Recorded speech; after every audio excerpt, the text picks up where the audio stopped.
Mobile hunters, the king of comfort has arrived. Go to tetherednation.com and check out the new Lockdown saddle. Over the past 2 years, Tethered has tested and refined a new approach to their saddle lineup. The Lockdown saddle takes the best-in-class features from the Phantom, like the UtiliBridge, comfort channels, and included an expandable saddle body with their Lockdown link construction to take saddle hunting to the next level of comfort. As if this wasn't enough, they developed Lockdown haulers, which has a slightly rigid internal frame structure, so you can easily unzip, zip, and access haulers with one hand. And if you're a guy like me with no junk in your trunk and have issues with your saddle staying put while you're walking in to hunt, the Lockdown modular yoke solves this problem. Whether you're new to saddle hunting or an old tree climbing veteran, go to tetherednation.com for all your saddle hunting gear.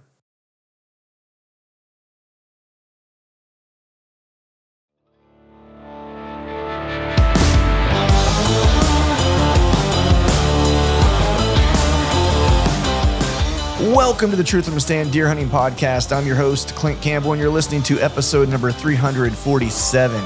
Today I'm joined by my buddy, Tony Sangialosi, to cover a path worth traveling and much more. So stay tuned.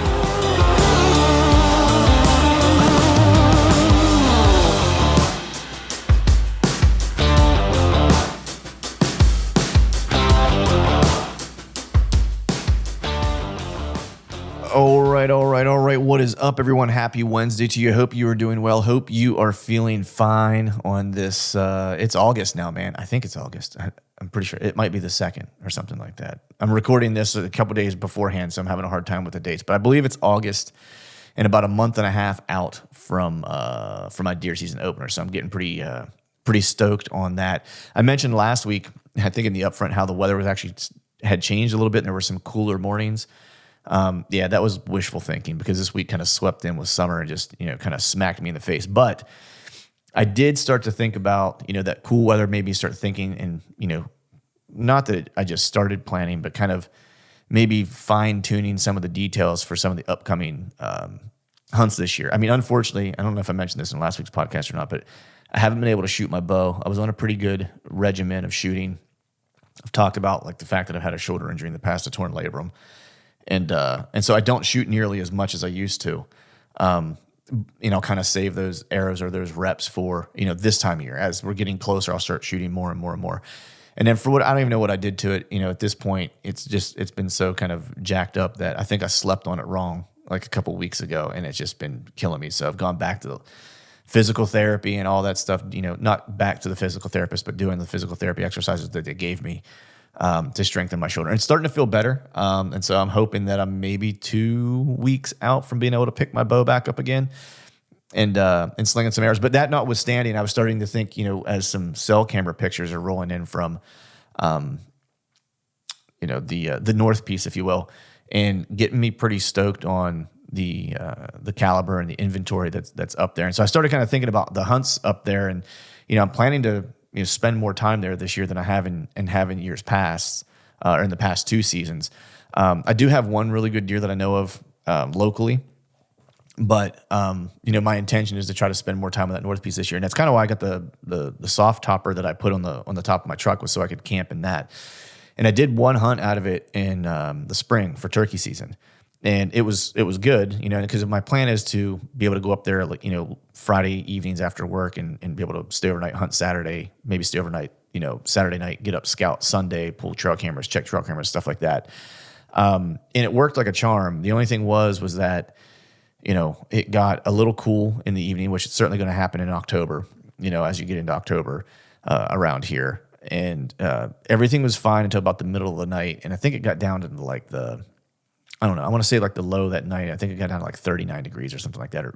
So it was a little bit chilly, and I slept fine, good sleeping bag, stuff like that. But like in the middle of the night, I woke up and was freezing because essentially I was laying on a metal, truck bed.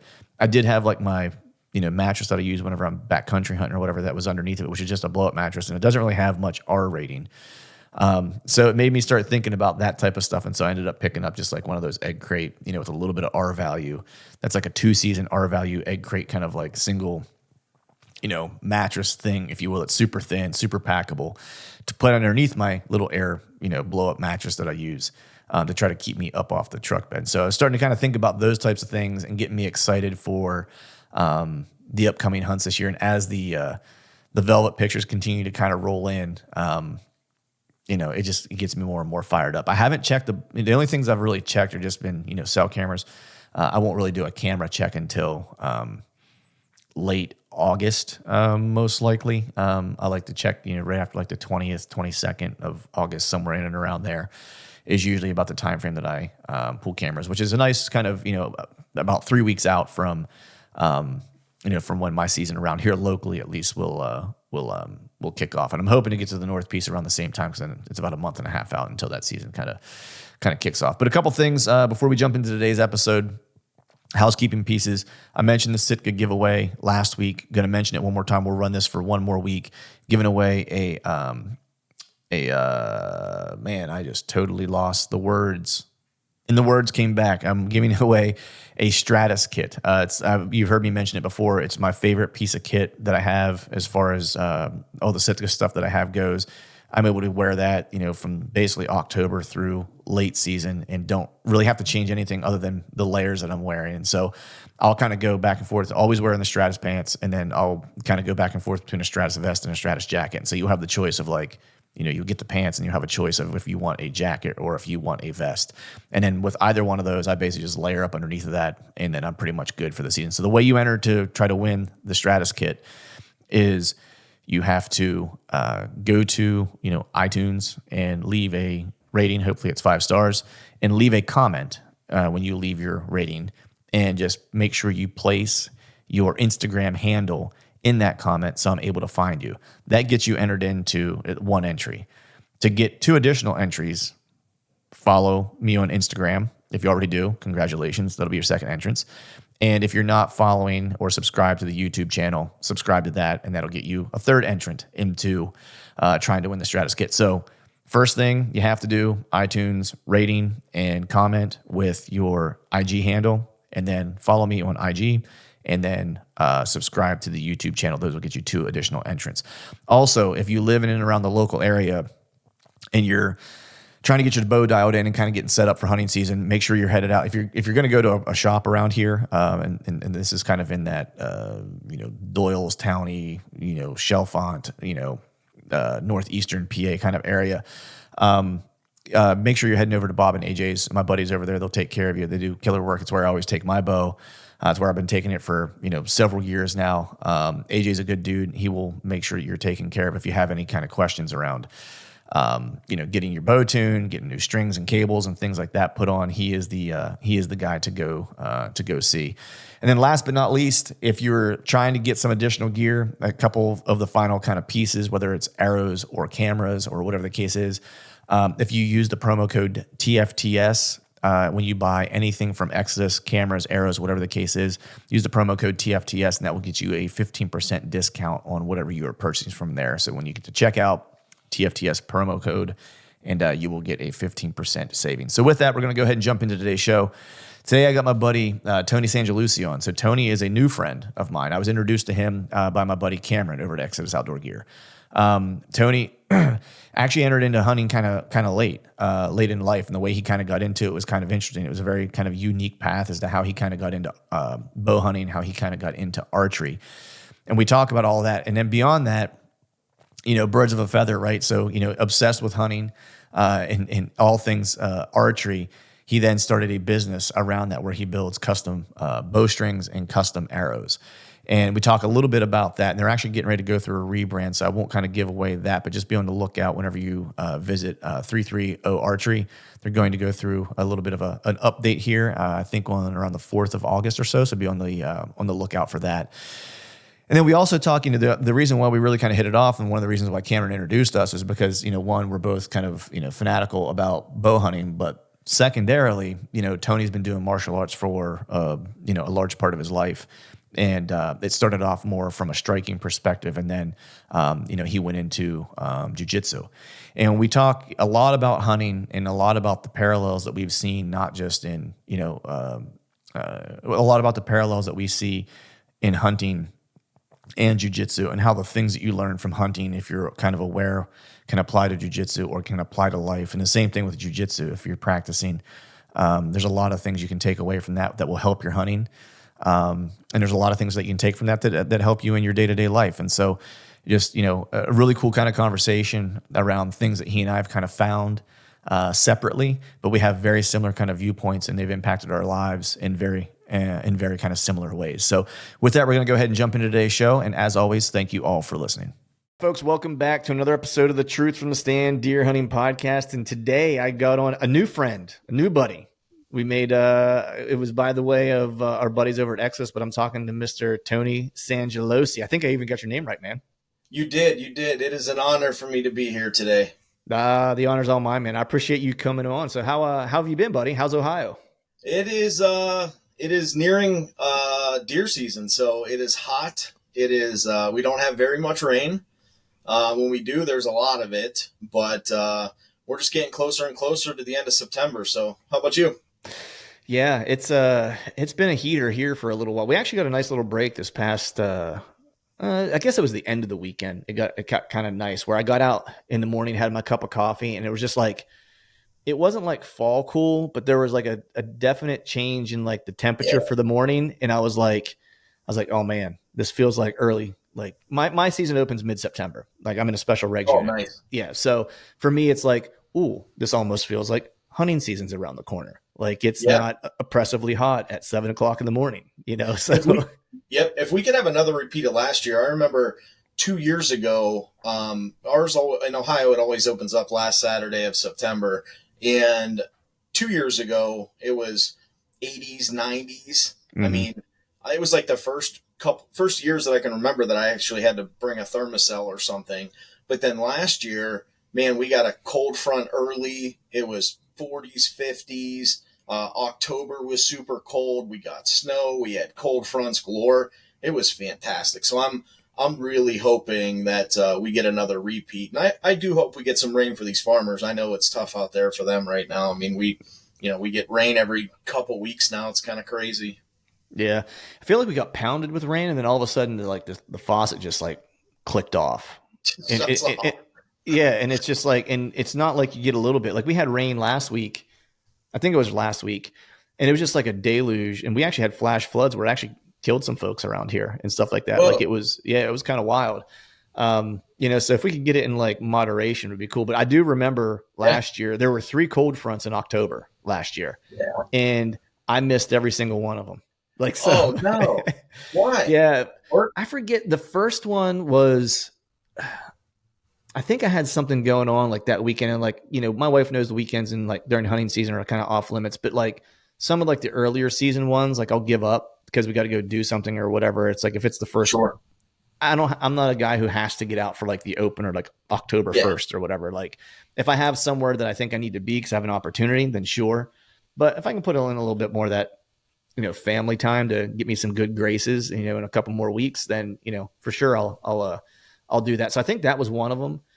And then another one of them, I think, fell in the middle of the week, and I just like had so much going on at work that I couldn't get out. And then another one of them, I actually was sick like during one. So I ended up missing like every one of the cold fronts in October. So hopefully this year we get the same thing. Cause I do remember, man, it was just like, you couldn't have asked for better weather. And of course my trail cameras those days were like blowing up too, as I'm like, of course that's how it always happens too. And I'm very much the same. I'll target, like I normally take the same weeks off every year during the hunting season. And I can remember that, for the last couple of years, other than last year, that I normally don't get out till mid-October, end of October, where it really starts getting good around here just because of the weather.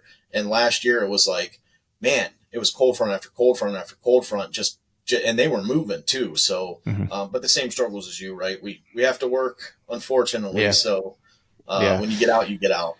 That's right, man. It's I'm pretty lucky, like with my job, since I work from home, and I have some flexibility and stuff like that. I try to get out some mornings and things of that nature, especially in the middle of the week, just because, a little less pressure in the middle of the week. If I can avoid weekends, I try to, and stuff like that. Maybe use those to go check some cameras since everyone else is out, mucking up the woods. If I don't have to hunt on a Saturday, I'll try to not hunt on a Saturday. I mean, certainly I'm out, so if a hunt breaks out, then I'm down for it. But, I try to take some time and hunt during the middle of the week, especially when I hit that mid-October timeframe, because that's actually my favorite time to hunt. And Me too, man. Yeah, I Yeah. always do like 2 days before Halloween, and then normally the first week of November. Hmm.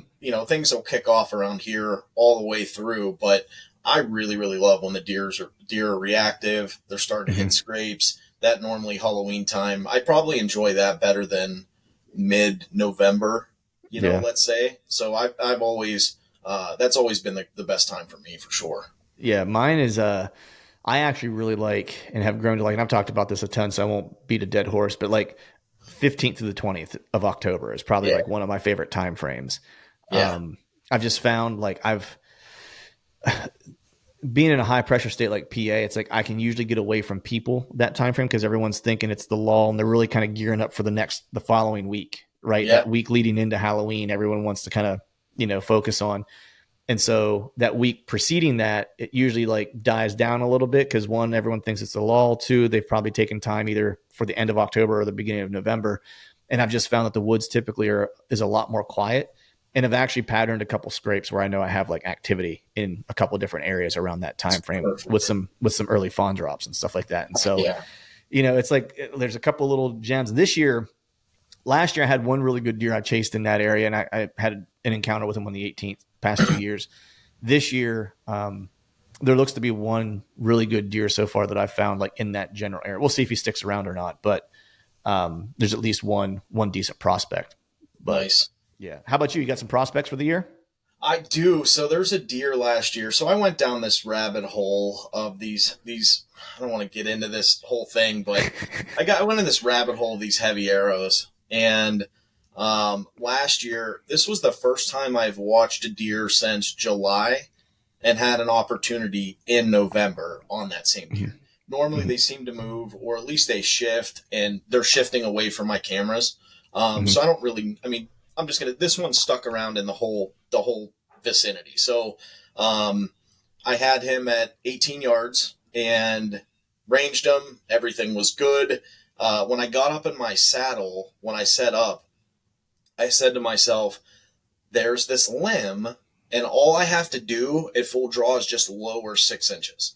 But I Mm-hmm. didn't have anything I could reach to knock that limb down or break it or tie it up or anything. It was like just too far away. So this 10 point that came in that I was watching since July, it was the best pre-rut scenario I could ever imagine. Came, hit a scrape, like everything was perfect, and I grabbed my bow. And as soon as I grabbed my bow, I started thinking about like who I'm gonna call. Like I was for sure this was going down.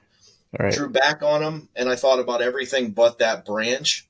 And because my arrow was so heavy, the trajectory was not a laser. Um, Mm-hmm. and I hit that branch, and it deflected the arrow right into the ground. And so I'm hoping that I see that deer again, because man, when I set up the trail camera and near the same place as it was last year, like all those memories came back of I could remember what the air temperature felt like. I could remember the smells in the air. Like I had a very intimate relationship with this deer that I'm hoping comes back to get another shot at him. But Nice. I didn't see him the rest of the season after that. So then it started getting really cold. So I'm assuming he moved towards food source or something Mm-hmm. like that. But I'm hoping he comes back. But I have a nice wide 8 that I would definitely not pass on. So that's about it so far. Right. Yeah. I was going to ask you if you had proof of life after the season, but it sounds like not quite yet. No, no. And again, Hmm. I don't have more than 1 year of history with a deer. So Right. I don't know if traditionally he comes back, but yeah, just hunting some stuff locally here. I'm going to go Mm-hmm. hunt Sika deer in Maryland this year. So that'll be Nice. fun. I've never went up there and hunted. So I'm really looking forward to that. But other than that, just be around here in Ohio. So Nice, man. Yeah. I've never done that either. You said Maryland. Is that where you're going? yeah, Yeah. Nice. Yeah. I've got some buddies that have done that and they say it's a blast. I heard so. I've never been elk hunting, so what I hear is like it's the closest thing to it. Mhm. And the deer are just so cool looking. That's what Yeah. I'm pretty excited. So we'll see how that goes. That's going to be in mid to later October. So Okay. I'll probably do Wednesday through Sunday, come home, work a week, and then go on Right. another vacation. This is why I save my vacation towards the end of the year so I can Yeah. just hunt. Yeah. Yeah. So we'll see. I'll let you know Exactly. how it goes. Nice. Yeah. It's funny because like I've always heard the same thing as you, where it's like they're like hunting mini elk is what I've heard. Like they're pretty vocal. The Yeah. only thing I forget when they run, like my buddies that have done it, or the guys that I know that have done it have typically done it. I want to say sometime toward the end of September or something like that. I forget when the season comes in. For some reason, my memory is telling me that, but I might be wrong. But the one thing that they did say was like, because you're usually hunting them in swamps, like you're in and Yep. around swamps. And Yep. so it's just like mosquito city, which Yeah. drives me bananas. So I asked my buddy, I was like, hey, I just want to hunt these things. Know nothing about them. What do I bring? He goes, just bring 2 thermocells was his first line, and bring some type of muck boots, tall muck boots or some waders or something like that. So it Right. seems that's where it'll go down. Nice, man. In the That's awesome, swampy dude. area. Nice. So how did you get started hunting? Like because I mean, for me being from PA, it was like, Yeah. it was, a birthright. It was going to happen, if not before, by the time I was 12, but my dad had me in the woods and stuff like that whenever I was about cut my finger off when I was like 5, when we Well, came back from we'll have to get that story after. But so right. it was actually kind of a weird story. I never grew up hunting. Didn't come from a hunting family. I had a couple an uncle and one of my cousins who hunted, but it just never interested me for whatever. I was riding 4-wheelers and dirt bikes. That was kind of my jam growing up. And once, about 10 years ago, my youngest daughter was in an after-school program, and she came home and she goes, "Hey, guess what I did today?" And I was like, "What?" She goes, "I shot a bow, and it was awesome." And I was like, "That's so cool." She goes, "Well, do you think Santa will bring me one?" And I said, "If you put it on the list, Right. So Yeah. me and my wife go to the Santa store for Christmas, and I was like, it was like a Gander Mountain, and I didn't know what I was buying. So I went to the guy and I was like, "Hey, I just need a bow for, 10-year-old or 8-year-old or 7. I forget. I think she was 7 at the time." And he goes, sets me up with whatever. And I was like, what? I was telling my wife, I was like, what? I might as well buy one too. Just so she Something has you can do something together. Yeah. Yeah. So we came home and I started shooting, and she became a teenager and left me with a bow addiction. And yeah, it just started. I just liked to shoot. It was very therapeutic for me. I got to kind of, I'm in business for my 9 to 5 job, and it comes with some stress dealing with people and numbers and sales figures and all that, right? So it was something for me. The same with martial arts. It was something for me that one I could do on my own, and it could kind of like woo-saw me. So I had a boss at the time who is now a really good friend of mine, who was like, "Man, you got to hunt. You got to hunt." So started doing research, and when I do something, I go like full overboard. I got to know the ins, the outs, the whys, what else is out there, what are my options. And so he talked me into going hunting. So I went out and I put a blind up, and I hunted literally every single day that I had off work. Didn't even know wind was a thing. Right. Climbing up tree stands with no harness, Right. and the wind could be blowing on my neck towards the corn pile, and I would be wondering why I wouldn't see any deer, Yeah. And then one day I was out there, it was November 5th, and I'm sitting in my blind, and I hear this noise, and I look out and I see this steam coming across the front of my blind, and the biggest buck to date that I still have ever shot walked about 10 yards in front of me, and I drilled this thing and awesome. Recovered it. And then I was, I put all this effort into shooting and things like that. I was like, I have no idea what to even do now.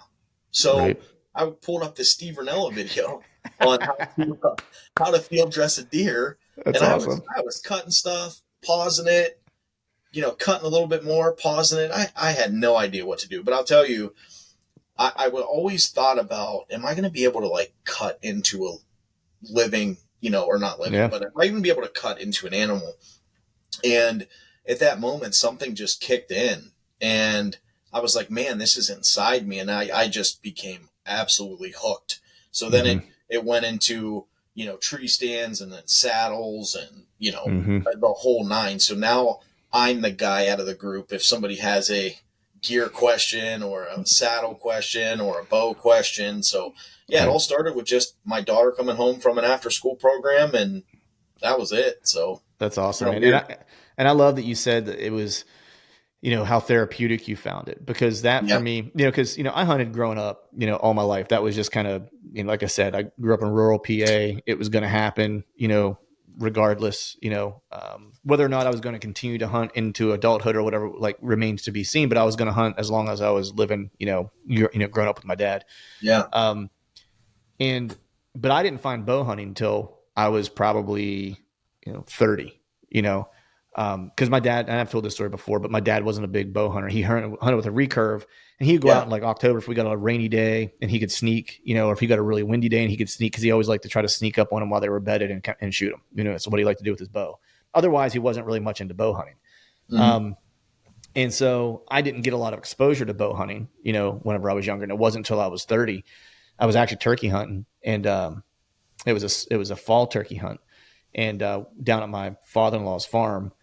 And old timer named Tate, good friend of mine. He's retired now. And he's a really good turkey hunter. And we actually had a little sauce the night before. And, I might've been a little busted up the next morning to turkey hunt. And I might've fell asleep in the woods, like one of those types of turkey camps, Oh, yeah. And I woke up and cause I heard all this racket, and there's I looked down in the hollow. I was sitting at the edge of this hollow, and I can see these deer running back and forth. And I can see a buck chasing this doe around.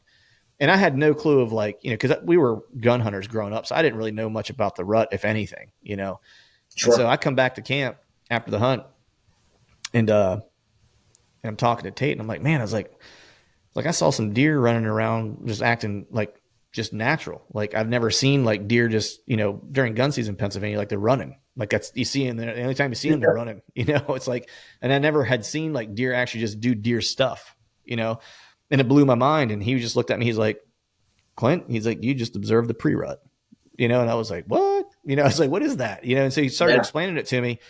He got me. I actually ended up hunting then with I ended up using my dad's old recurve, and then Tate set me up with a stand. We went and hung 2 stands for me to hunt that season. And I hunted my first season with a recurve. Didn't see squat from the stand. But at that point I was hooked. Because it was just the ability to kind of see deer move naturally and have to get close. And it was more the strategy part of it that hooked me, and then from there it became an obsession. And that's kind of how I started the whole podcast. Cause I was I wanted to learn more quicker. So I was let me start a podcast. I bet I can get guys to come on the podcast and talk to me about deer hunting so I can learn something. That's awesome. So that's the whole reason why I started it. Otherwise I wouldn't even have the show. You know what I mean? Yeah. But go ahead. Oh, sorry. Speaking of strategy, I had a question. I had a conversation with my friend the other day, and I had asked him, do you think you would still hunt if there was no meat involved? Would you go out into the woods? Would you get in a tree stand? Would you track these deer? Would you try to figure out where they're living if you couldn't eat the meat because of the strategy, because of the process? And we both kind of sat there in silence, because I think there is, I know the meat's important, and I know that there's, people will be on both sides of the coin about it, but it's something that I think about, because I think that, yes, the meat is important, but so is the hunt, man. That the hunt is important for us as hunters, I think, just as much. Yeah, it's an interesting question. I would say, if I were going to answer it honestly, I would say probably not. And this is why. Because I feel like part of why I feel so connected to it and why it's so important is because there was generations and thousands of years of hunter-gatherer that's ingrained in us, that we get because it became so important and so passionate, because it was just literally sustenance at one point in our evolution, right? Yeah. And I think that if that was stripped from us at that point, if there was no meat, right, and it was all gathering, and animals had no food value, right, and we were all gatherers, I'd probably be gathering.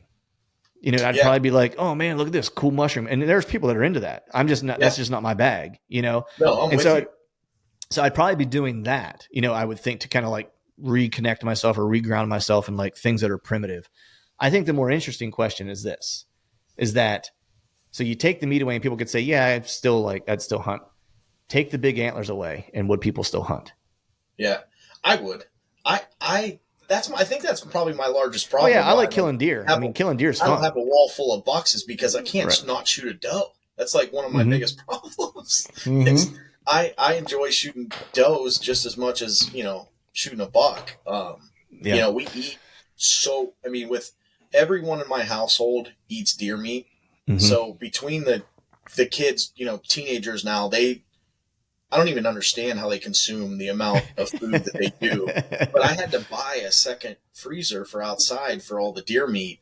And I'll normally shoot 3, maybe 4 sometimes a year. And I can't tell you how much that we save just from money, just from eating that meat all year. It's a ton. So I'm very fortunate of having a household full of venison eaters for sure. Right. Yeah. It's funny because Tony and I were talking about this, or Tony Peterson and I, not forget that you're named Tony as well. He and I were talking on one of the episodes we were doing together about this topic or a similar topic to this. And, one thing that he's always said, and he's been beating this drum for years, is that, if you want to have a good time, just go out and deer hunt. Because sometimes we get so wrapped up in like the strategy of like, there's this buck I had on trail camera and I've scouted and I found his track and I know he's making a rub here. And I saw him hit this scrape on a camera. And then I observed him here from 70 yards away, but I didn't have a shot. And I love chasing bucks as much as anybody else. Yeah. And I think sometimes that we get so wrapped up in it that we forget to just go out and hunt. And so this past, Thanksgiving, I went to Kansas, had a couple opportunities and I screwed a couple of them up, had one really good opportunity in PA before I left for Kansas and it just didn't work out. And it was just one of those years where I was just like, good Lord, man, like I can't catch a break. You know what I mean? Like I keep being in the right spot at the right time. Just something just doesn't work out. You know what I mean? And so I was like, I woke up Thanksgiving morning and I was like, you know what? I was like, I'm just going to deer hunt today. I'm going to kill, as long as it's a mature doe, I'm not going to kill a fawn, a small deer or whatever. I was like, mature doe comes by, and this is like in one of my prime, like spots where I usually see like one of my target bucks, you know what I mean? Yeah. It's like, and so I usually don't kill does in this area, and I'm like, you know what? I'm just deer hunting today. I see something, I'm killing it. Well, doe walked in at like 8:30 and bam, did it. You know what I mean? And it was like one of my favorite hunts in the past several years. It just felt good, like to go deer hunt. It's like the throwing it on a kayak and kayaking it back to the truck and like bringing it home and skinning it with my daughter and stuff like that. It was just like the whole thing. Like we forget, we romanticize like that arrow release part of it. And we forget about all the other parts of it that stick with you. Cause I really don't even remember releasing the arrow, but I remember the track. I remember the kayak trip out.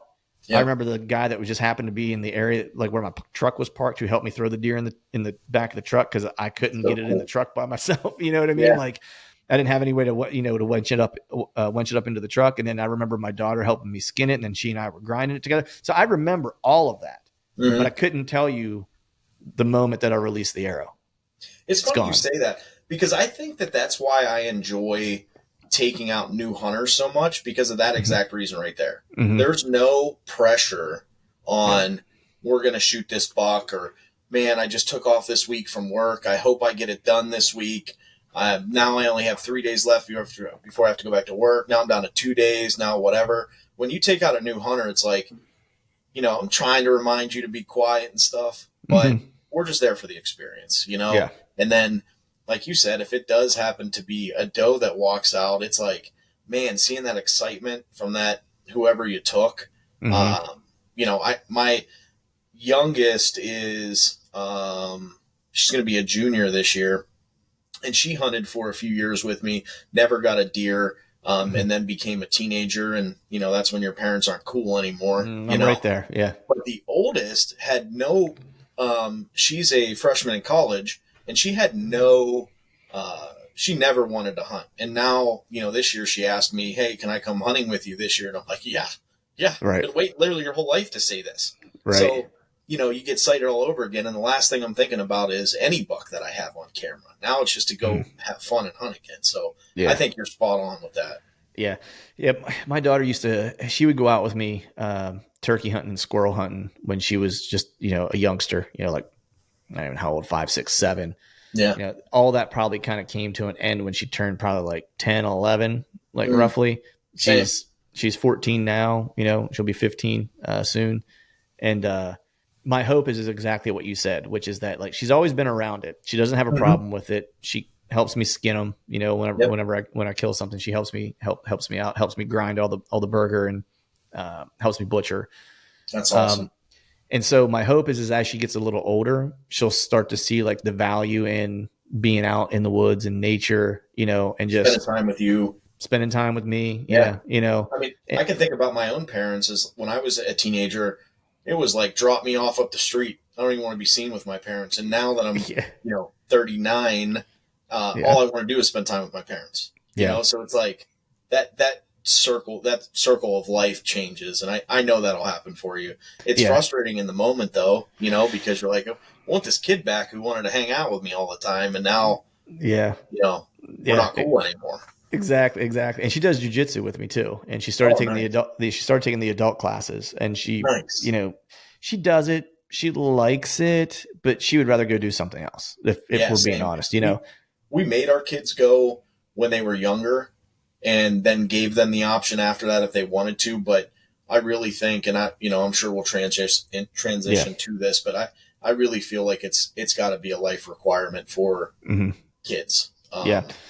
Yeah, I 100% agree with you. My rule was this. I was like, you have to do it until you're no longer living with me. Like when you go to college and you get busy, and you don't want to train anymore, and you don't have time, like I get it, but I'm going to get you out of this house with some skills that you can take care of yourself, because you'll have like 4 years of training under your belt. So, you should be probably a blue belt by that point, and you'll be able to handle yourself at least, and get yourself out of trouble if you need to. Yep. And, my buddy says, he's got a good saying, like, your kids also don't want to brush their teeth right now either. But when they're 19 and 18 and they now have white, straight teeth, they're not going to be mad at you that you made them, brush their teeth in the morning or take a shower or whatever it is. They're just kids. But that, that'll, again, like you said, that'll change when they get older and they have the confidence and they can stand with their shoulders, back, and they'll appreciate all that for sure. Now she does like to lift. She does like to go to the gym and lift, and she's like, and that's why I keep like, and she started taking the adult class with me, because she's just stronger than some of the kids in like the kids class and stuff like that. And so coach was like, hey, let's move her to the adult class. She's ready. All day. Yeah, exactly. She's like, she's strong enough, she's, physical enough, she's athletic enough. She'll be fine in the adult class. And there's some girls in our class that are probably pretty close to her size, just in general. That's good.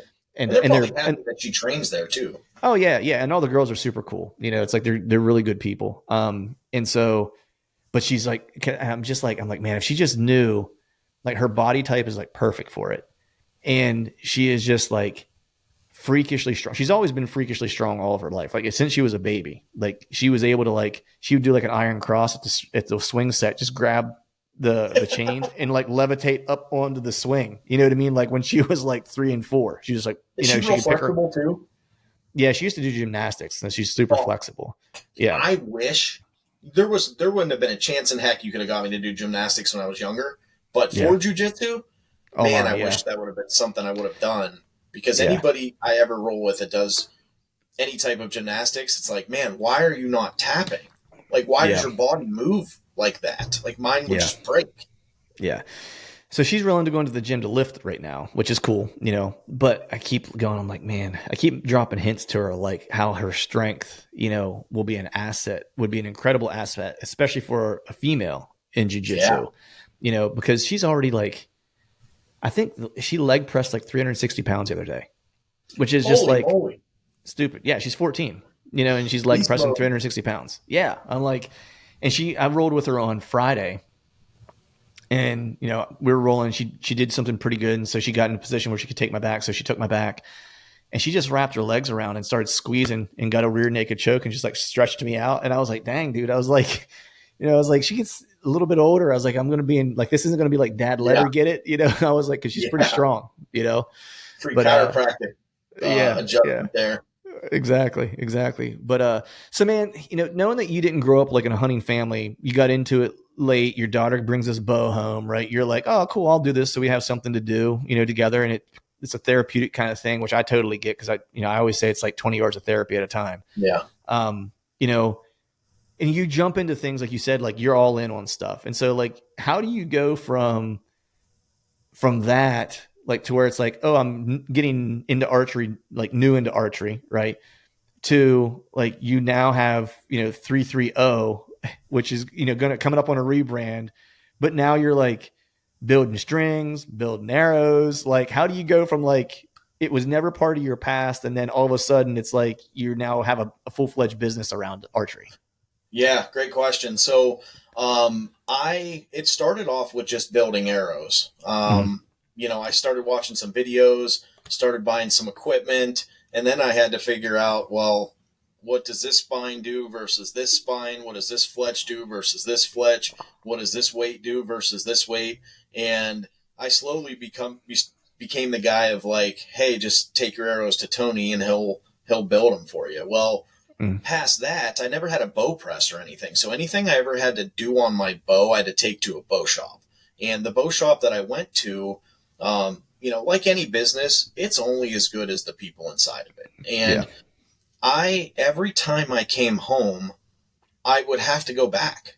There would be some type of issue. And now I got to say, after that, I started dealing with another person. I never had those issues, but I started to say, like, how can I do this on my own? And this is when, Knock On kind of started, and there was all kind of content online that you could watch to kind of walk you through everything. So I bought a bow press, I bought a draw board, and then, I started putting on my own strings, started tuning my bow. Then I started learning, paper tuning and all that with different arrow configurations. And then, I still needed a shop to buy bows from. So I would go back to that shop. Well, now that they had a little bit of employee change and I had some basic knowledge with bows, I was that guy like, hey, can you do it? But like, let me watch what you're doing. Probably that really super annoying customer that has to stand there while you're working. But Right. I was just so addicted to it. I just I wanted to do it on my own so bad that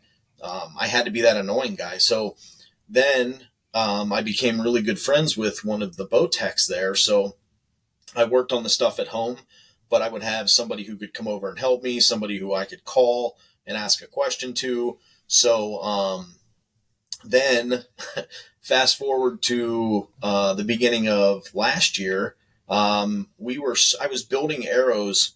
I mean, multiple sets throughout the week. I'm like, why don't I do a little side business with this? Why not just see what can happen? So we launched 330 Archery, just for custom arrows. So we started doing really well. We really started gaining some traction. And then a buddy of mine who I used to buy strings from, I called him to order my strings because I always got a new set every year. And I said, hey, man, just need to place an order for some strings. And he goes, hey, this is going to be the last one. And I was like, well, I'm going to get a new bow next year, so this will be the last one for this bow. And he goes, no, man. He goes, I'm thinking about selling the company. He goes, why don't you buy it?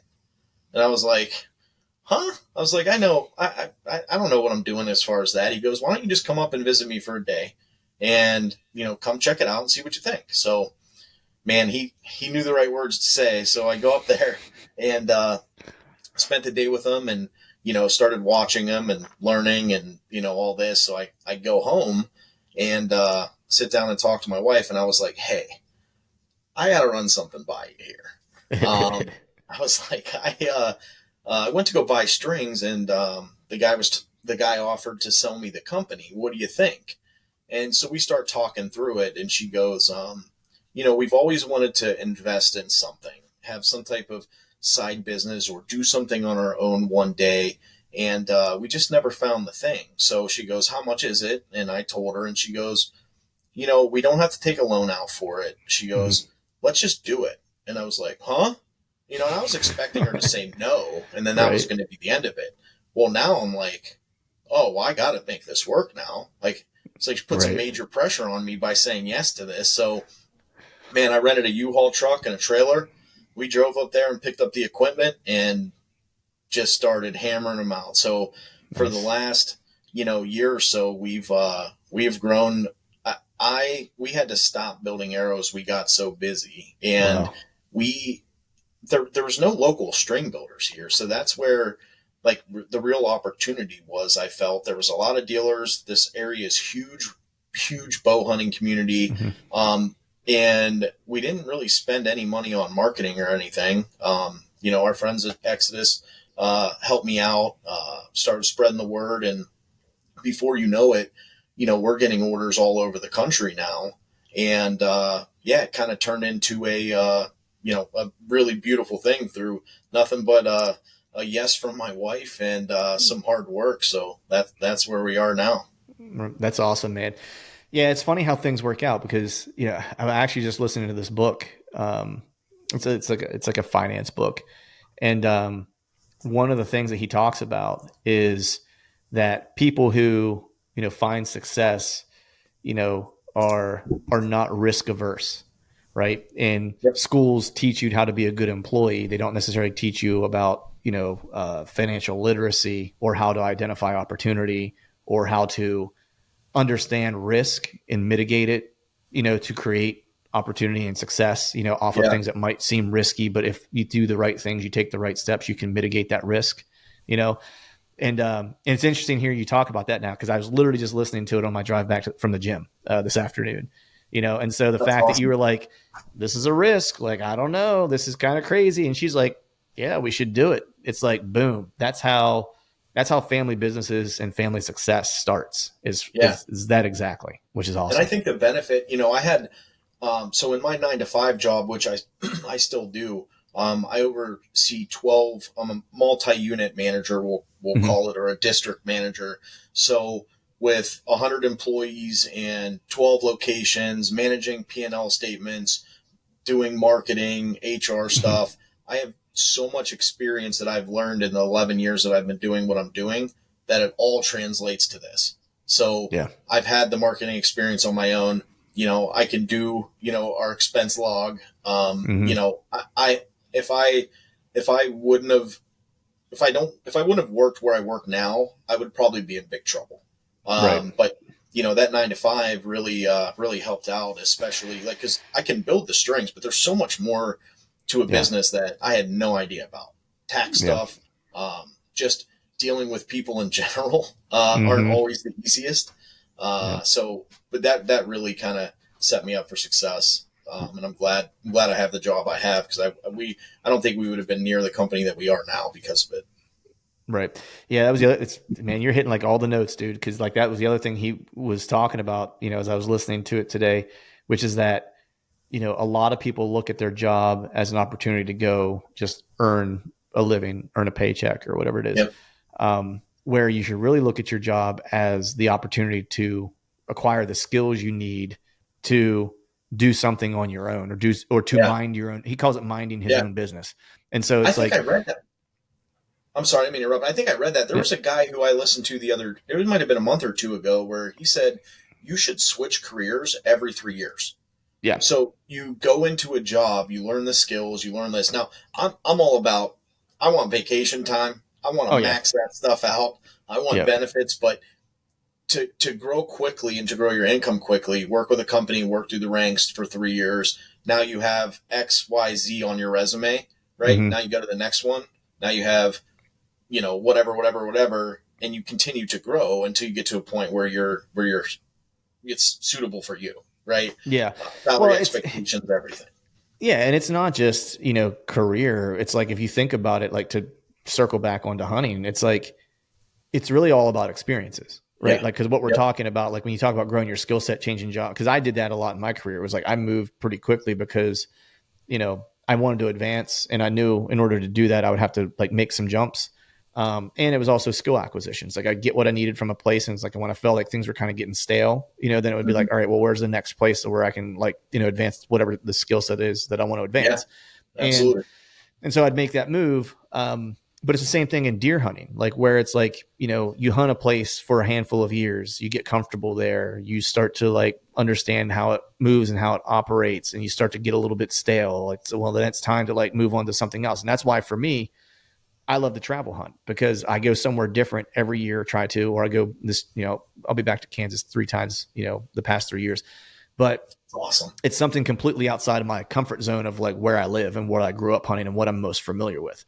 And so it's like, I love going to different places, whether it's like being in Idaho last year, elk hunting, or Montana, or hunting Kansas, or Iowa, or Ohio, Missouri, like wherever, and just getting that broad landscape of different experiences to basically do skill acquisition in the whitetail woods. Yeah. It's the same thing. Like if you jump around the different places and force yourself into new environments, you're ultimately going to pick up, and even if you're not good at it, you inherently start picking up the skill sets for those places. And then all of a sudden, you got a toolbox now that is just overflowing with things that you can pull from whenever you are somewhere. You're like, hey man, this seems like reminds me of this place, and I think I should hunt it like this. Like, and so you can quickly start to diagnose things. At least that's what it's done for me, Yeah. Imagine just, even if you take the hunting out of it, just think about all the scouting that you've done where now you can be like, oh, this terrain feature, I saw movement here, this terrain feature, I had movement here. And before you know it, now you're going to look at you're going to be east scouting, you're going to look at a parcel and be like, oh, boom, boom, boom, boom, boom. Where before, if you would have just stayed at your, 20, 30 acre parcel, or whatever it is at home, or even public land, you don't have nearly the speed of education that you've just done over the last couple of years, or whatever. You know what I mean?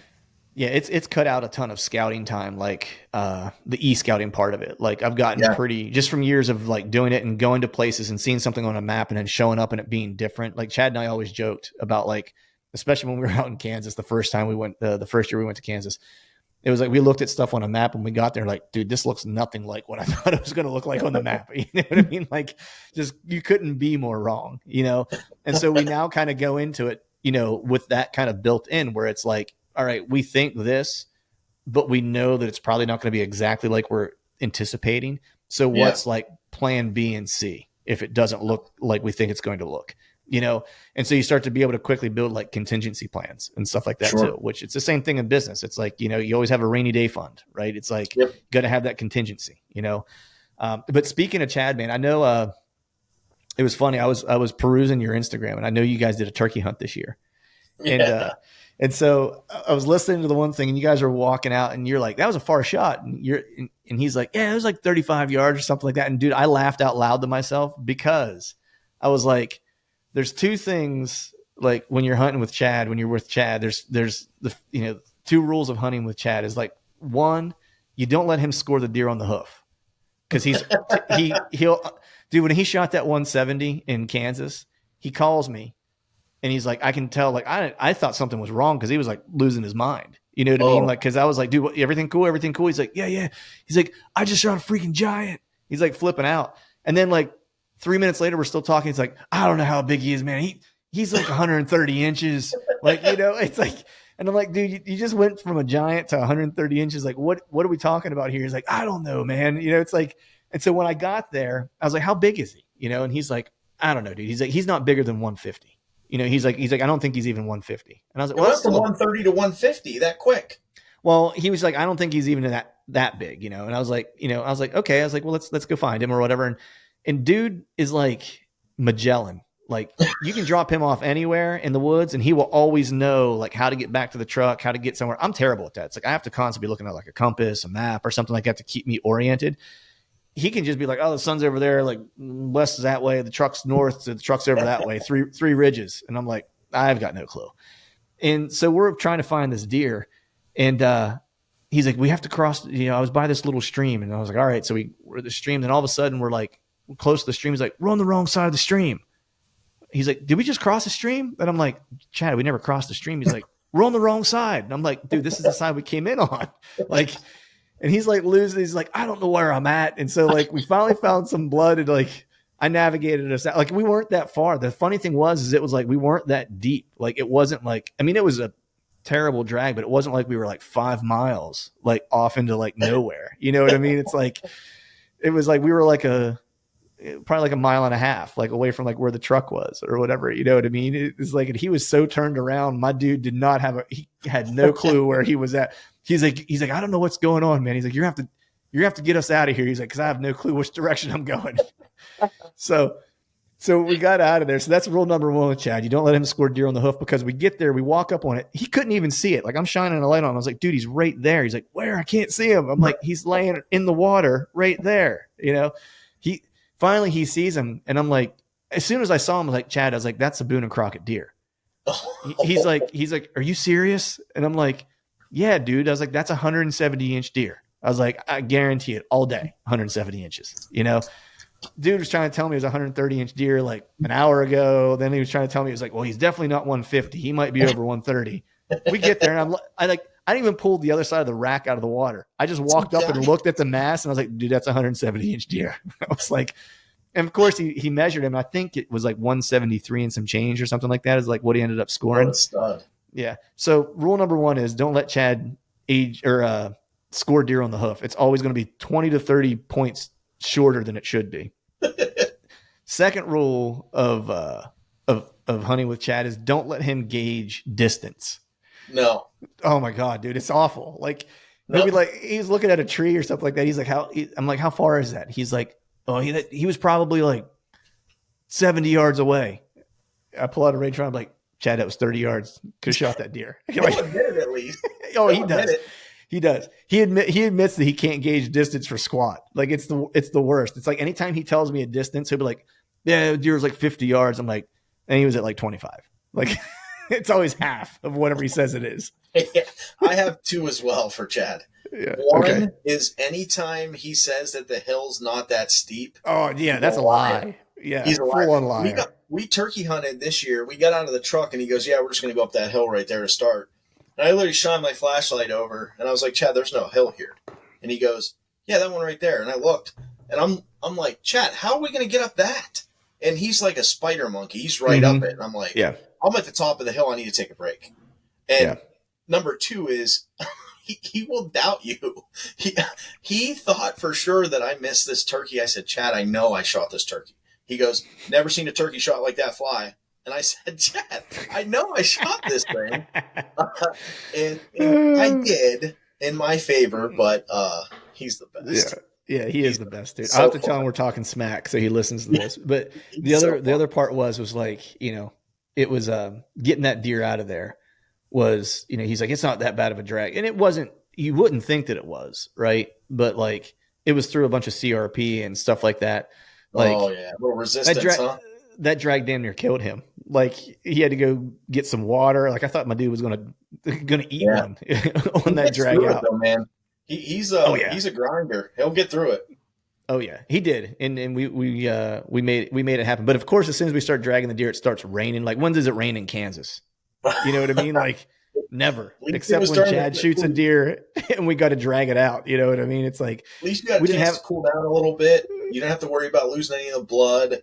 So well, it was one of those. It was one of those Kansas rainstorms that like comes in like sideways, like where it was like, you know, I'm going to have some 30-mile-per-hour winds. You know, like just crappy. I mean, it wasn't big old fat rain. It was just like misty, like drizzly type rain, but like ripping wind, like some storm was kind of blowing. Probably felt like needles hitting you.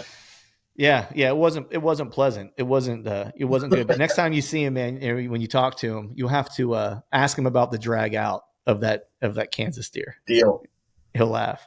But man, so I'm curious, dude. We're going to transition here in a little bit into like some hunting / martial arts stuff. But yeah, I'm curious, you know, first before we dive all into like some martial arts stuff is how I'm always curious, especially when people kind of like pick up hunting later in life. You know, I'm always curious how it changes their perspective on life when they really kind of get into hunting. Like, how did it change things for you? It changed my life in ways that I probably can't even put into words. Just the way it teaches you patience and perseverance. And, you know, sometimes you think that everything's going right and then it doesn't go right. And sometimes you think that everything's going wrong and then it goes right, you know?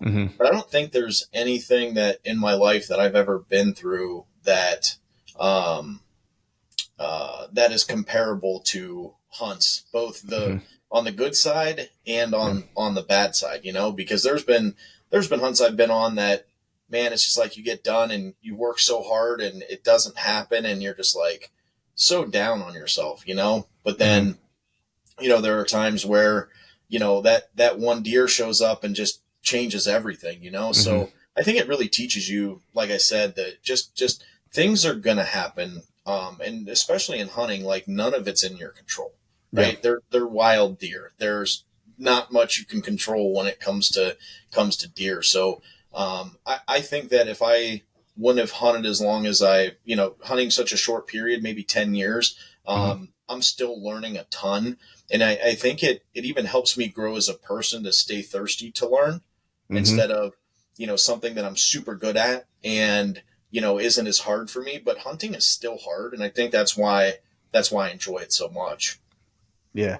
I would agree, man. It's I think like for me, there's also like this like primal, like spiritual kind of connection that I have Oh when yeah. I'm out there. Like it's not every time, and I'll be honest with myself and be honest with people who are listening. It's not like I go out there every time and I have this like heavy, like deep moment. That's not the Yeah. case. I wish Yeah. I did, Yeah. but it sometimes takes me time to kind of like settle into it.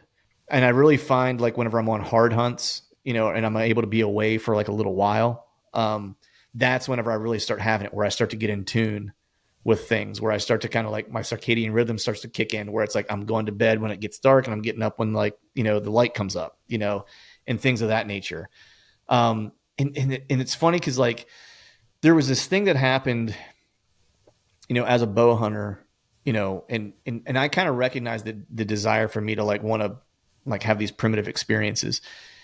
But what really kind of kicked it in for me was actually when I started doing jiu-jitsu, because it actually made me realize something about hunting, and hunting helped me realize something about jiu-jitsu at the same time. And what I realized, like for me to be content or be fulfilled, might be a better way to say it, is I have to be doing things like you were saying, like that thirst for learn. Yeah. The way I've always kind of looked at it is that I have to be working on things that there's no possibility of mastery, that there Yeah. is no end in sight. Yeah. That there is that you have Great to way to that you put it. have to be into it only for the journey, because there isn't a goalpost. The goalpost Yep. is constantly moving, like because you are the one who are constantly like resetting it, you know. And that to me was like a big aha for me, because it explained a lot about myself to myself. Yeah. You know what I mean? Yeah. Like it's like you think you know yourself really well until like you have those moments where you're like, damn, like that's the reason why I really like this stuff, is because like I Yep. can't master it. It'll be with me for like my entire life, because there's no chance that I'm gonna be the best at it.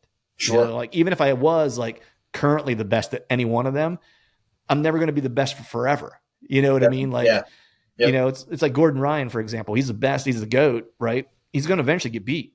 Yeah. You know what I mean? Like that's just how it works out, and Yep. like in you can look at bow hunters, like, for my money, man, it's like Andy May is like probably like the best bow hunter that I've ever Yeah. talked to. And but he'll have years that weren't great, at Sure. some point. You know what I mean? Like it just happens. Yep. Um so I think that's the kind of like other how I think about it. Go ahead. Sorry, I didn't mean to interrupt you. I think the other piece, and you brought up that word primal. Um, I don't think I've ever had anything in my life where I wanted to share with other people Mm-hmm. so much.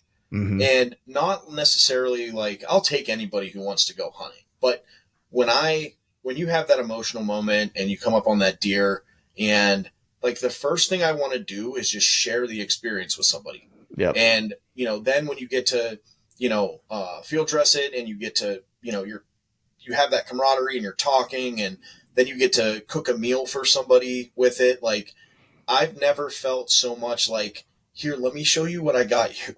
Like Right. that part of me, and it's not that I'm selfish, I have kids, so I'm obviously not selfish. We, as fathers, we do take everything we can to take care of our kids. But like, as far as friends, I just want to, you just want to share that moment with everybody. And Yeah. it showed me another side to myself that I guess I didn't know that was in there. And I don't think anything but hunting would have brought that out, because to this Yeah. point in my life, like even in successes, it with work or anything else that I've done, talk about it too much. Like it's not that I'm not proud about some of the things I've done. I mean, I have Olympic torch behind me that some of my best friends, don't even know that I've carried it in Rio before, because I'm not that person. But man, I shoot a doe and I'm like, here, everybody take these things. Like, and I'm glad that I found something to get that out of me, because I didn't know it was there. Right. It's the community aspect of it, man. And that's like what I found also in jiu-jitsu is, like I always say, when I go into train, it's like what I love about that room and those people is that I can look at every one of them and know that they made the decision today to show up to do something hard. And like, that's a cool feeling where everyone is in there to do something hard to like go through the suck together. And bow hunting is kind of similar. It's like, I've had conversations related to this topic where it's like, man, bow hunting isn't all rainbows and sunshine. Like sometimes it sucks. Like when you're out in 90-degree heat scouting and you got to walk to the top of this mountain, getting beat up by briars, and you get to the trail camera that you're trying to check and there isn't anything on it. That sucks. You know what I mean? Sucks. Like there is like a part of it that's not fun, but you do it because you like the end result. What I mean? You like the journey, right? And you have to work at it, right? Yeah. Yeah. So man, how did you, we kind of kicked around like the martial arts thing. So how did you get into martial arts and when did you start doing that? Yeah. So I've been training now for, I think it's going on 12 years now. And it started, I've always wanted to train. I was a ruffian growing up, and I thought I knew how to defend myself and in fights and whatnot growing up. But my dad used to rent the UFC fights to watch for himself. And I was just like dying to get in there and watch them. Well, after that, I've always wanted to train, but dude, I was so nervous. Like I didn't know what to expect going in, and I like freaked myself out about it. And, I have no problem sharing that because I know other people are feeling the same way. Like it's intimidating. You see these it's the same thing with bow hunting, man. A lot of people are intimidated by like, because like if they don't have someone to show them, they feel like it's unattainable, Yeah. Yep. So I was just so nervous about it, and I had made the call to go and then I wouldn't show up. I made the call to go and wouldn't show up. So if that's any of you out there that are listening, just go do it. I promise you, you will regret that it took you that long 30 seconds after you step in the door. So I was at a family event one day, and my aunt said, I was talking to her about something in regards to it or regarding it. And she goes, your cousin owns a school like 10 minutes from where you live, right? And I was like, no. And I don't know this cousin because it was my aunt's ex-husband's uncle's son or something like that. It was like some wild chain of events. But that made me instantly like a little bit more comfortable about it.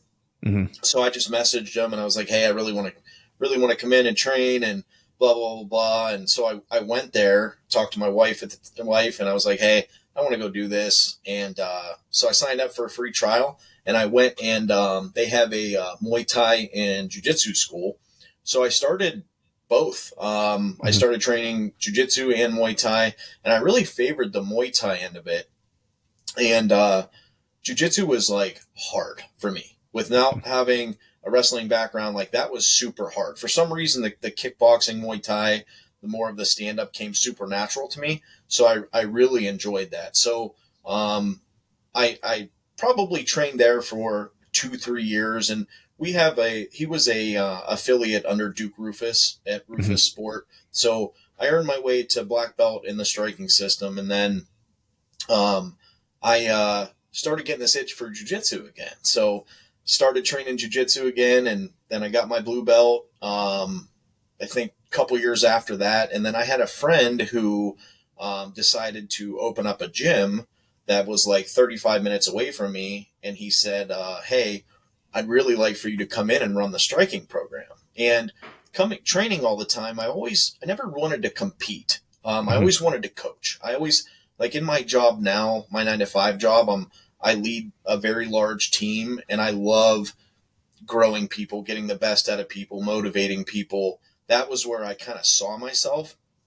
But I knew to earn the respect, I mean, you gotta get in the trenches with them. So I went over and ran the striking program for near 3 years. And that ended about probably 6 months ago, I would Hmm. say, because the bowstring business absolutely took off. Plus Right. my 9 to 5, plus I was training. So Yeah. I would go to work till 5, drive 35 minutes away, teach, and I didn't train jujitsu at that school because I'd be there till 10:30, drive 35 minutes home, get home at 11, eat, take a shower, then build strings till 12, 12:30, then wake up at 4 the next day and do it all over again. So Right. something had to give. And unfortunately, and I love that school, and I love those students, but I was now going to that school thinking about all the things I had to do when I got home. And Right. that wasn't fair to the students. So Right. I stepped away there, and then ended up going back training jujitsu full time at the original school, and that's kind of where I'm at now. So it was kind of cool to be on the coaching side of it, but Hmm. you know, it, I need the jujitsu side for myself. Right. Right. That just like shooting a bow for me. Um, I learned so much. There is nothing that I get worried about in life anymore after going through some of the rounds that you go through. That you Yeah. think like, oh, I don't know how I made it through that round. So that event at work that comes up that you're super stressed about, man, I start to think about some of these experiences I've been through in the gym, and like they're not so bad anymore.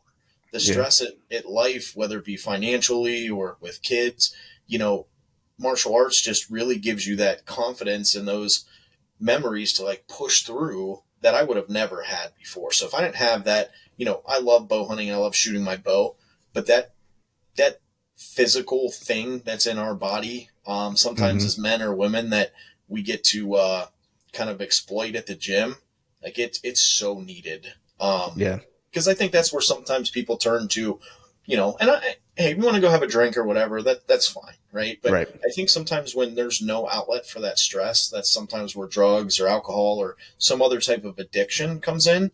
Yep. But man, when you can go pound some weights or you can go, get a couple rolls in at the gym and laugh with very like-minded people like you, Hmm. we train with doctors and lawyers Hmm. and carpenters and It's people all in the walks of youth life, group. man. And It's yeah, and it's, that's the thing I love about it. It's the heck equalizer. yeah.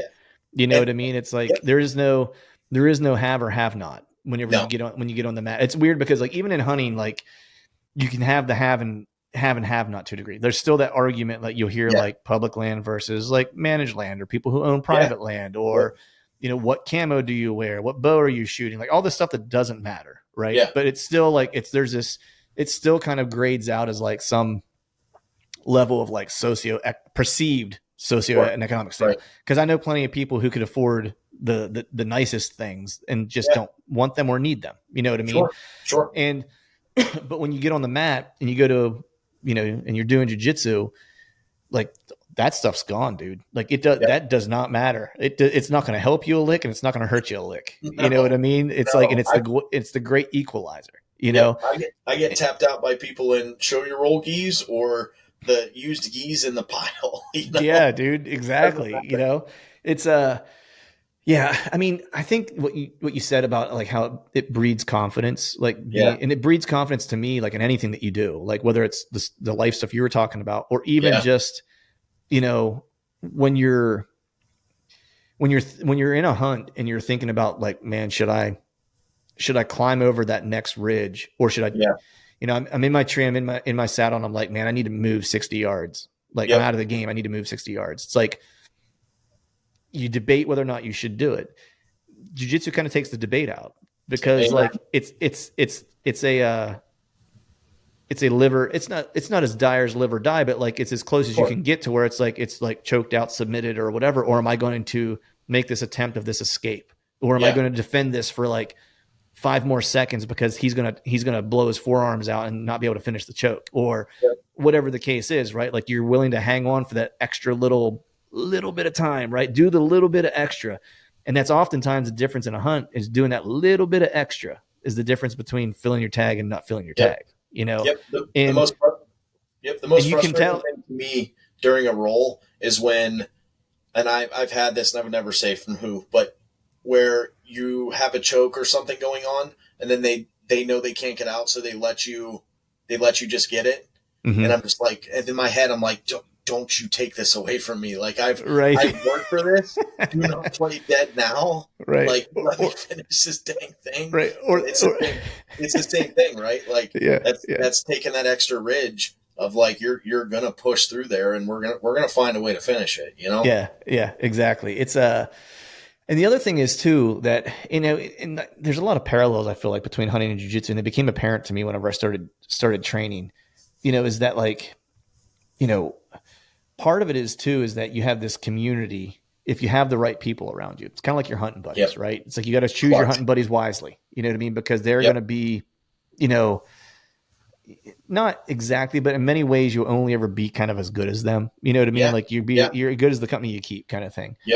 And, you know, even when you're struggling, like, you know, you're a white belt and you're struggling, and so like today, like I'm still a white belt, you know, and I was at the gym and I rolled with a handful of black belts today and got my ass beat. Right. And after every session with one of the black belts, they sat there for, you know, if you ask questions, like they'll answer. They're not pushing their information onto you because they're being respectful. Like if you don't have any questions, like it's cool. Yeah. But if you ask, all those dudes are willing to share their knowledge with you. And so I would ask a question like, hey, when I did this, you did this. Like, how do you set that up? Or what could I have done to defend that? Or just whatever it is. And like today, I've never met this guy before. It's the first time I ever rolled with him. And he's a black belt. And he's really good at playing like with grips, and his guard is really tough, especially in gi. We were in gi today. And I just was struggling, like breaking his grips and stuff like that to try to pass guard or do anything. And so he stayed for 15 minutes after we were done. He could have easily just packed up and left, you know, but he stayed for 15 minutes and went through like different grip fighting techniques based on the positions that we were in, and spent that time with me to go, hey, today, like that was a hard round for you. Here, let me give you some pointers and just keep showing up. Like you're doing the right thing. Just keep doing it, you know? And it's that part that we don't always get in life necessarily, is that person going like, dude, you know, like all you see is the mistake, but that person being good enough to go, but I also saw all the stuff you did right. You know what I mean? Like here, like you're doing things that are right. You're just not doing enough of them yet. And that's okay. Sure. Just do one more right thing tomorrow. Right. Yeah. And that's the part that people don't often get in life. And it's the same thing for hunting. It's like, if you're on a 15-day hunt, first 10 don't go well, man. It's like, you did a lot of right stuff in those first 10 days. You did a lot of wrong stuff, you know, but all you need to do is do one more right thing tomorrow and one more right thing the next day. As long as you keep doing that, eventually you'll meet your goal, you know? Yeah. And that's the part I think that I love so much about jiu-jitsu, is it's just like, it's so journey based, and, you know, the community is super cool as long as you're at a good gym and people are willing to help you and make sure that you don't try to keep you from taking that wrong step and getting inside of your head and having a bad kind of like experience or whatever, which is just awesome.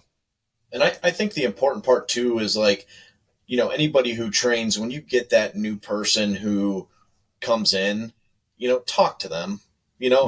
I'm luckily, I have a good gym where everybody's like super friendly. If they don't have somebody to drill with, it doesn't matter if it's a purple belt or a brown belt or black belt, you know, they'll invite them over to come drill. Mm-hmm. But you got to remember, these people are so nervous, as I was, to walk in there, that once they put that gi on, you know, you got to remember what it was like coming there day one.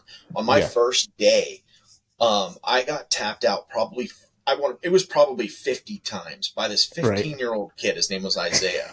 And I'll never forget the ride home, because I was in my 20s and this kid was twisting me up like a pretzel. And on my way home, I was like, what in the world just happened to me?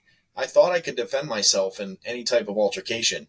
And this child is literally choking me out, breaking my arms, choking me with my own gi. I didn't know what was going on. And I was like, I got to learn this. Like, this isn't one of those, you know, martial arts that, like, you know, this no touch stuff that like dojo. Like, this kid was like, he broke me down and broke my ego, but I could see how somebody would look at that and be like, I'm not coming back. Like, I probably shouldn't have, and maybe I shouldn't have rolled on my first day. You know, maybe that was my fault, you know, but if that does happen, like, just keep showing up, you know. I hate to use the cliche line, but, like, you know, that's a black belt. That is it. Yeah. That is it, man. It's like, coming, you know, it doesn't quit.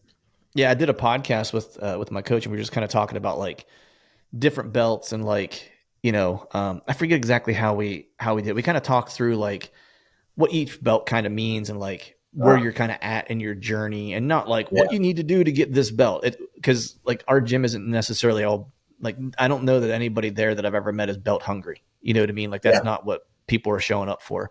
Sure. But the one thing he has said to me, and this is true in hunting, and this is where I find a lot of parallels, he said, anyone who ever wanted to become a black belt did. Ooh, man, isn't that a good line? Yeah, because he was just like, all it is showing up. Doesn't matter if it takes you, some people might do it in 8 years. Some people might do it in 20 years. Like it doesn't really matter how long it takes. But when you start out, if you want to become a black belt, you will. You just got to continue to show up and just be there. That's a great line. I've never heard that one before. I like that. And it's the same thing with hunting. It's like, anyone who ever really wanted to kill a Boone and Crockett deer did. You know what I mean? Because it's all about how much are you willing to sacrifice, how much are you willing to put into it, how often do you want to show up, how consistent do you want to be, how much, do you want to, even in hunting, like how much do you want to take care of your body so you have the years to do it, right? Yeah. How much do you want to learn, right? Yeah. How much do you want to learn? How much time do you want to spend like reading maps? Like it's all that stuff, And there's just so many parallels between the two, which leads me to the next question I wanted to ask you, which is, what lessons have you learned from jiu-jitsu that you feel really apply to hunting or vice versa? Which lessons have you learned in hunting that apply to jiu-jitsu? So as far as jiu-jitsu to hunting was, so I didn't like I explained, I haven't hunted all my life. So in Ohio, we're allowed to bait. And up until really 2 years ago, I baited and never had the best luck. Well, I committed myself last year, the year before, so this will be 2 years in a row, that I'm not going to bait. If I want to become a better hunter, I need to learn how to read sign. I need to, read the terrain. I need to put my trail cameras in good places. I need to learn trees, for, white oaks, red oaks, all this stuff. I was just going out thinking I was, and I'm not talking bad about anybody who baits, but this was and I had my best year last year without killing a buck, but I put myself on 2 of them just based on movement. And that was in reading the terrain. So, where I think I think it's very similar with jiu-jitsu was, I kept, I remember there was a time where I just kept getting caught in triangles over again. And I wasn't getting any better, but it was starting to seek the information from other students, from my instructor, from YouTube, this or that.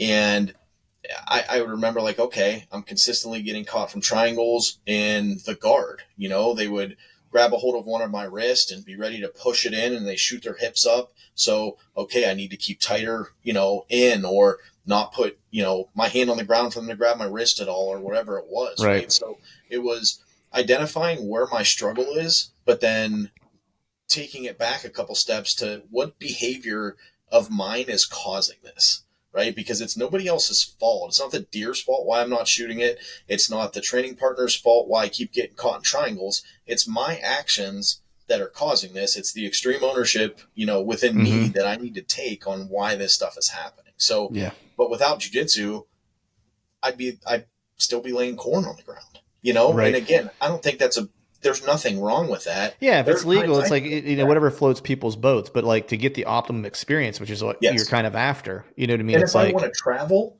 and I can't bait in another state, what am I going to do? So I have to, I had to do that. And I think jiu-jitsu gave me that because again, it was like anytime I'd get in a certain position, I'm done. I don't know. I don't know what to do past it. So it was like, all right, I'm going to focus 3 months just on triangle escapes or just whatever it is. And, it was the same thing as devoting that whole season or this season or the next season into not baiting. So there was a lot of parallels there. Yeah. For me, man, like what you mentioned, like identifying your struggle, so important, right? Yep. It's like, you got to be, whether it's hunting, jiu-jitsu or whatever it is, if you want to get better at something, like you got to be able to be self-aware. It's tough, man. And it's brutal. Yep. It's brutal, man. Myself, it's tough to say you suck. Yeah. Yeah. There's a lot of ego involved, man. It's like, it's hard. For me, I think the biggest, and this was just something recently that, when I think about, what jujitsu, I guess, kind of gave to me, like for hunting. Like you could say like, oh, it's hard and hunting can be hard. And so like you grind through it. And I think that's like the really easy way to kind of like frame it. Yeah. But for me, it was more being willing to take more risks. And I don't want to say like being like willing to fail, because that's a word that that's a phrase that gets thrown around a lot in hunting now. Like you got to be willing to fail. It's like, well, yeah, but like you shouldn't set out to fail. You know what I mean? Like failing is not the end, right? But to me, it's more about being willing to take more risks, because like there was something weird that happened. And I actually talked to my coach about this. Like after I did the last tournament I was in, I had a good run and I came back in and it was like I felt free because I had proved to myself, I won that tournament, I won 2 different divisions. And I had proven to myself that like, yeah, I'm still a white belt, but I had proven that I know a little bit of jiu-jitsu now. You know what I mean? Like that, like to myself, I didn't need to prove it to anybody else. I needed to prove to myself that I could go and use jiu-jitsu. Yeah. And I did. And I came back in and it was like, I was a different person. Like my roles completely changed. I was more willing to take risks and put myself in bad positions to try to learn something. And I was actually talking to my coach about it a little bit. He was like, it's a pretty natural thing that happens. He's like, you get this confidence and that that like that you're capable. He's like, and now all of a sudden you start shedding all the doubt, all the ego, all the stuff, that was holding you back. He's like, and now like your game is starting to develop because you're willing now to take the risks, right? Because the risks equal progression, advancement, knowledge, right? Because you can't get them. And how do you learn how to get out of a triangle?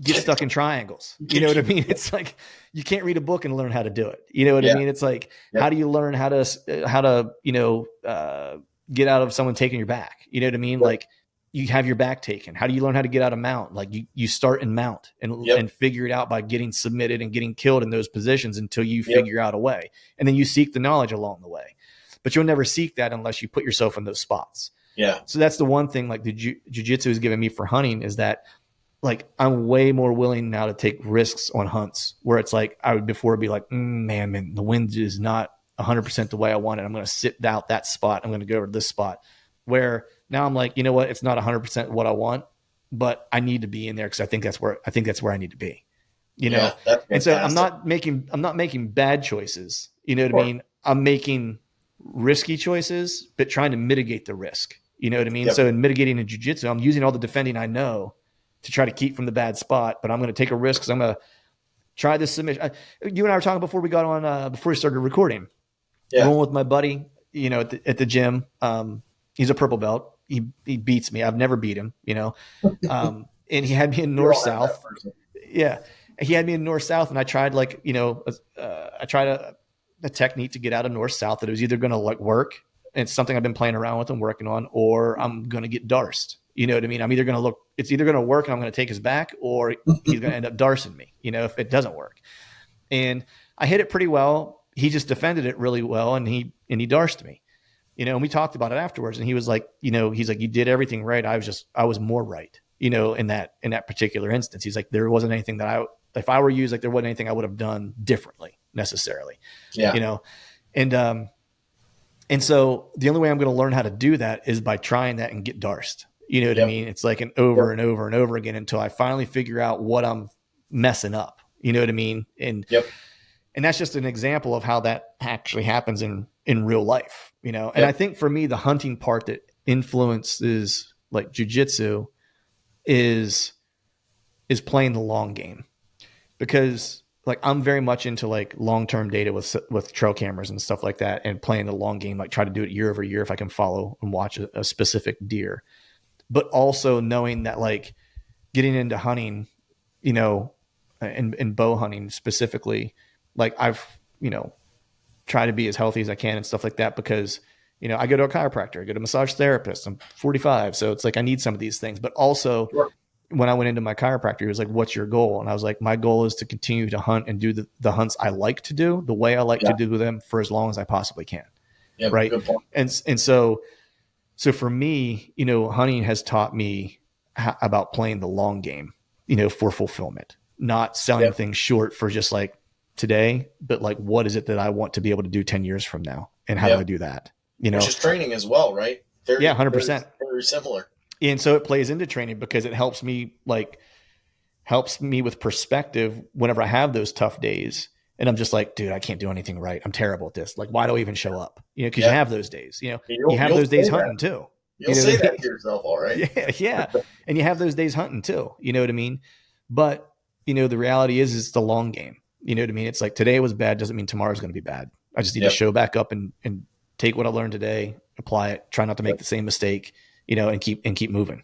Yeah. And I think that's the importance of the community and too, right? Because 100%. Whether it be a hunter or whether it be one of your jiu-jitsu, whether you're training partners, you're going to be able to have those conversations with them because they go through the exact same thing. Right. Yeah. And that's I think you said it, like the right people, right? Yeah. I think at 39 years old, I think I have the most solid group of people in my life that I've ever had in my life. And it's the least amount of people that I have in my life. But man, it's such a relaxing feeling without any of the stuff that, comes along with having the wrong people in your life too, So those people will lift you and help you through that. Nice. Awesome, man. Well, I think that's a good place to wrap it because I've kept you here for like an hour and 20 minutes. Want to be sensitive to your time. I know you got a lot going on. I appreciate you jumping on with me. Before I let you go, though, let people know where they can follow you, where they can follow 330, and be on the lookout for the new for the rebrand that's coming here in the next week or so. Yeah, absolutely. So it's 330 Archery, the number 3, the letter O, the letter H, Archery. And that's on any social media or 330archery.com. We do have a rebrand coming up. Pretty excited about that we'll be launching on August 4th. So keep an eye out for that. We're giving away some bowstrings. But yeah, that's it. Any one of the social media sites, you're getting me. So if you have any questions or you don't know what string to order or you don't know what's important when it comes to, purchasing strings, you're getting me every time. Cell phone's on the website. You're not getting a customer service agent. You're not getting somebody you can't understand. It's me. So shoot us a message and, I hope everybody has a great season this year. Awesome, buddy. Well, I appreciate you coming on. Everyone go check out 330 Archery. Be on the lookout for the new rebrand. Hit up the socials and do all the things you need to do to get in the running for some fresh stringy strings, man. I appreciate you coming on, buddy. Of course, brother. Thank you.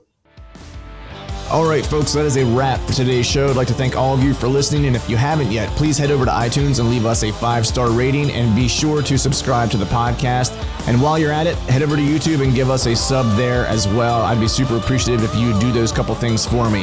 And before I shut this thing down, we need to give a big shout out to our partners who continue to help us make this podcast possible.